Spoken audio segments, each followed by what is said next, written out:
اعوذ باللہ من الشیطان الرجیم بسم اللہ الرحمن الرحیم۔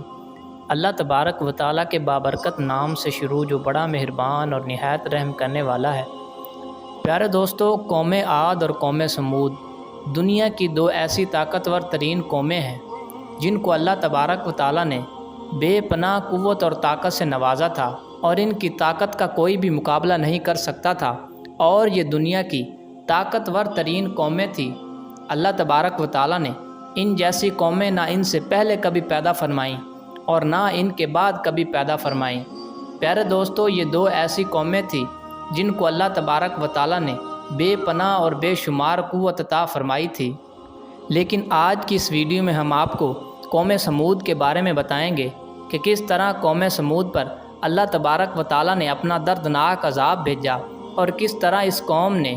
اللہ تبارک و تعالیٰ کی بھیجی ہوئی اونٹنی کو قتل کیا، اور پھر کس طرح ان لوگوں نے اپنے نبی کو جھٹلایا اور حضرت صالح علیہ السلام کو قتل کرنے کا منصوبہ بنایا۔ پیارے دوستو، ان تمام تر سوالوں کے جوابات آج کی اس ویڈیو میں ہم آپ کو بتائیں گے،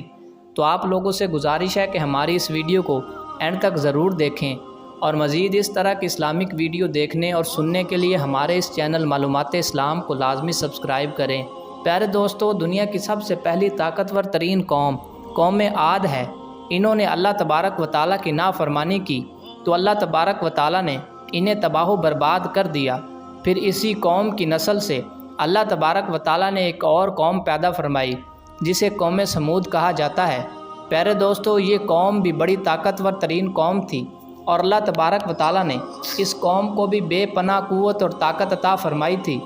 یہ لوگ اتنے طاقتور تھے کہ نہ کبھی یہ بیمار ہوتے، نہ کبھی یہ کمزور ہوتے، اور نہ ہی کبھی ان کی نظر کمزور ہوتی۔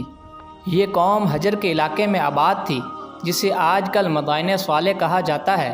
پیارے دوستو، اس قوم کی ایک نمایاں خوبی یہ بھی تھی کہ اگر یہ اپنی عورتوں سے ایک بار ہم بستری کر لیتے تو ان کی عورتیں پہلی بار میں ہی حاملہ ہو جاتی۔ یہی وجہ ہے کہ ان کی نسل پورے حجاز میں پھیل گئی۔ پیارے دوستو، اس قوم کو اللہ تبارک و تعالیٰ نے بہت سی نعمتوں سے نوازا تھا۔ اللہ تبارک و تعالیٰ نے ان کو سرسبز باغات، پھلوں اور بھی بہت زیادہ نعمتوں سے نوازا تھا۔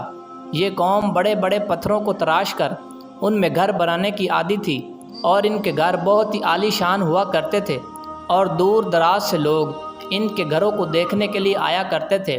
لیکن اس قوم نے ایسا کون سا گناہ کیا،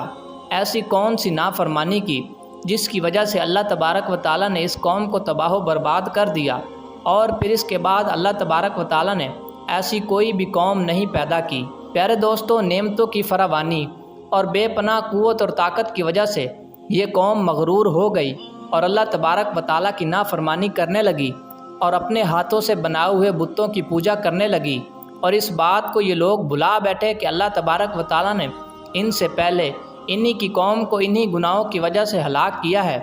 لیکن اس کے باوجود بھی یہ لوگ اللہ تبارک و تعالیٰ کی نافرمانی میں مشغول ہو گئے اور اپنے ہاتھوں سے بنائے ہوئے بتوں کو پوجنے لگے۔ جب یہ لوگ اللہ تبارک و تعالیٰ سے دور ہو گئے اور اللہ تبارک و تعالیٰ کی نافرمانی کرنے لگے، تو اللہ تبارک و تعالیٰ نے ان کی طرف اپنے نبی حضرت صالح علیہ السلام کو مبعوث فرمایا، اور حضرت صالح علیہ السلام نے آ کر اپنی قوم کے لوگوں کو اللہ تبارک و تعالیٰ کا پیغام سنایا، اور انہیں بت پرستی اور شرک سے منع فرمایا۔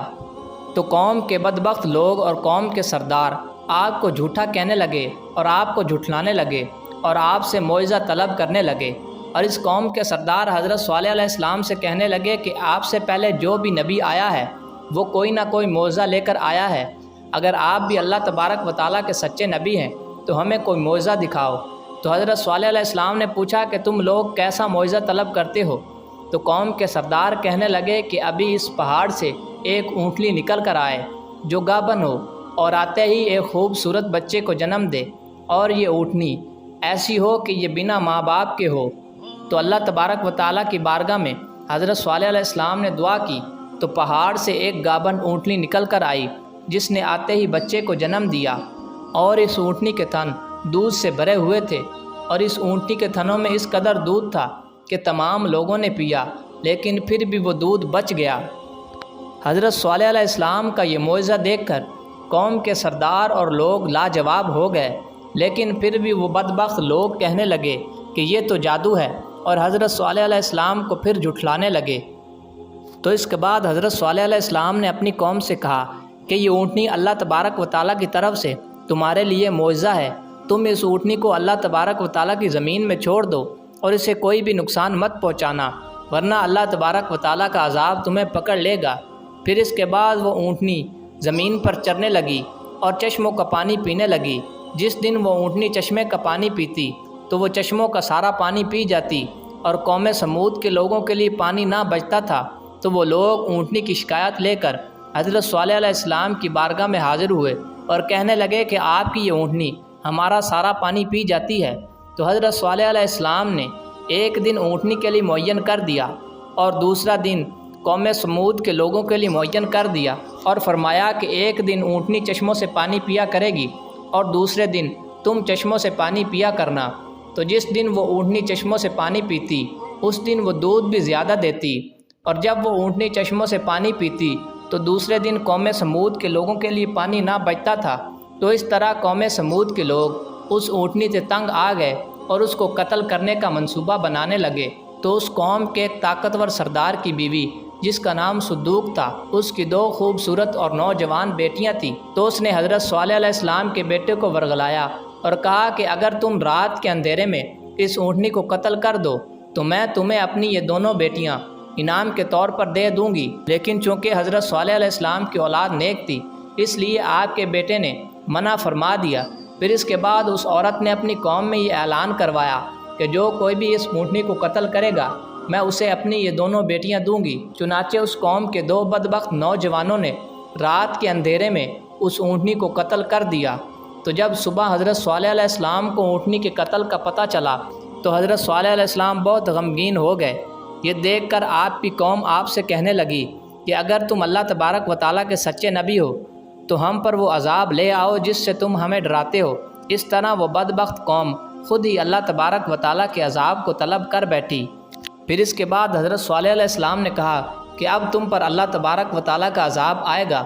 پھر اس کے بعد اس قوم کے لوگوں نے یہ فیصلہ کیا کہ اب حضرت صالح علیہ السلام کو بھی معاذ اللہ قتل کر دینا چاہیے۔ تو اس قوم کے 9 بدبخت لوگوں نے حضرت صالح علیہ السلام کے قتل کا منصوبہ بنایا۔ تو وہ لوگ ایک پہاڑ کے پیچھے چھپ کر بیٹھ گئے کہ حضرت صالح علیہ السلام یہاں سے گزریں گے تو ہم ان کو قتل کر دیں گے۔ تو اللہ تبارک و تعالیٰ نے آسمان سے پتھر بھیجے تو وہ 9 کے 9 افراد ہلاک ہو گئے، اور اس طرح اللہ تبارک و تعالیٰ نے حضرت صالح علیہ السلام کو محفوظ رکھا۔ صبح جب لوگوں کو پتہ چلا کہ وہ 9 افراد ہلاک ہو گئے ہیں، لیکن اس کے باوجود بھی وہ قوم اپنی سرکشی سے باز نہ آئی اور اللہ تبارک و تعالیٰ کی نافرمانی کرنے لگی اور اسی طرح بت پرستی کرنے لگی،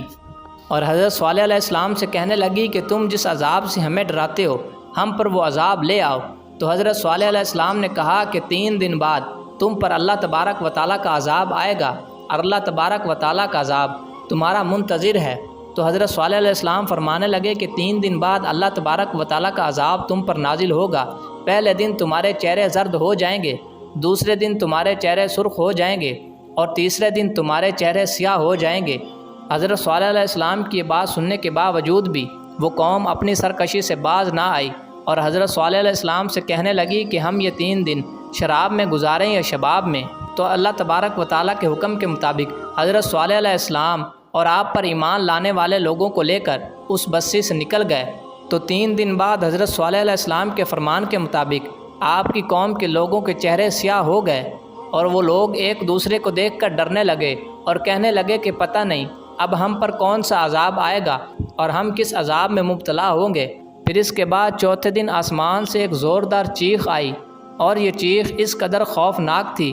کہ اس قوم کی کانوں کے پردے پھٹ گئے اور ان کے دل باہر آنے لگے، اور وہ لوگ زمین پر گر کر اوندے منہ تڑپنے لگے، اور اسی طرح تڑپ تڑپ کر وہ لوگ ہلاک ہو گئے۔ پھر اس کے بعد اللہ تبارک و تعالیٰ نے ایک زوردار زلزلہ بھیجا جس سے اس قوم کے گھر انہی پر گر گئے، اور یہ قوم کے لوگ انہی گھروں کے نیچے دب کر ہلاک ہو گئے۔ لیکن اللہ تبارک و تعالیٰ نے آج بھی ان کے کچھ گھروں کو نشان عبرت کے طور پر باقی رکھا ہوا ہے، تاکہ لوگ ان گھروں کو دیکھ کر ان سے عبرت پکڑیں